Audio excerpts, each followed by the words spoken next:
The question is the House to now adjourn, and I give the call to the honourable member for Bennelong.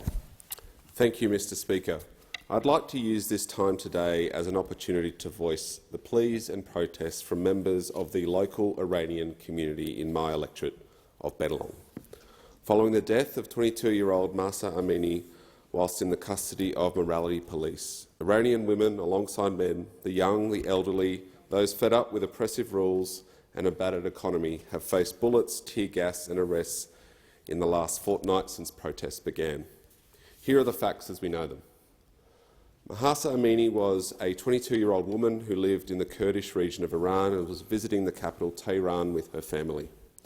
The notorious morality police approached her, claiming her headscarf was not appropriately covering her hair, and she was taken from her family to an education centre to be taught a lesson in morality. Mahsa Amini, a woman her father swears had no existing conditions, collapsed at the centre and was taken to hospital in a coma. 3 days later, she died. Iran are claiming she died of a heart attack. The videos that have since been released exposing the way the morality police drag women into their vans raises very serious questions, and quite frankly, the women of Iran and with them an equal number of men have had enough. And for the last fortnight, they and those across the world have let it be known. Iran is in turmoil. Indeed, Iranian women are in turmoil. The next generation of Iranian students, workers, farmers, scholars and journalists are also in turmoil. For women, simply letting their hair blow in the wind is a crime. For students, studying anything that looks favourably upon the West or pre-revolution Iran is a crime. And for journalists, reporting news of the growing unrest is a crime. In fact, in the last 48 hours, more than 20 journalists have been arrested. So far, at least 41 people have died. The actual number is most likely higher. However, large internet blackouts are making it challenging for Iranians to communicate to one another and to the outside world.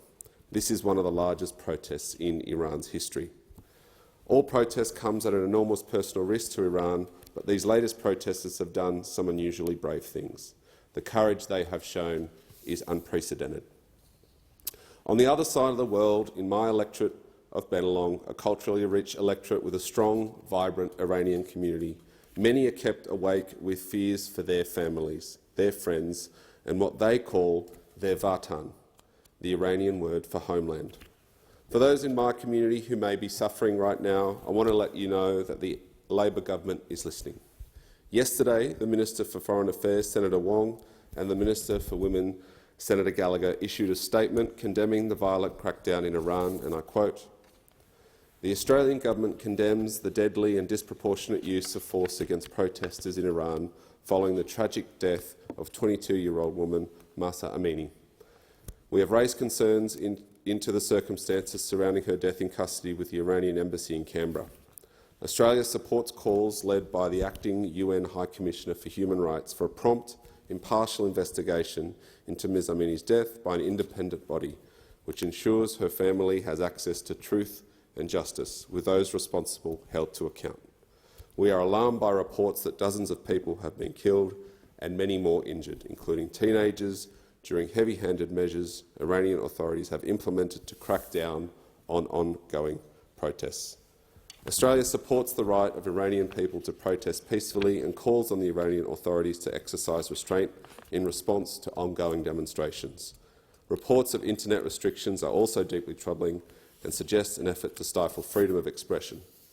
Australia regularly raises Iran's significant discrimination against women and human rights violations with officials in both Tehran and Canberra, as well as in multilateral fora. Australia stands with Iranian women and girls in their struggle for equality and empowerment, and we call on Iran to cease its oppression of women. Australia is committed to promoting gender equality and women's human rights, empowerment and ending violence against women and girls worldwide."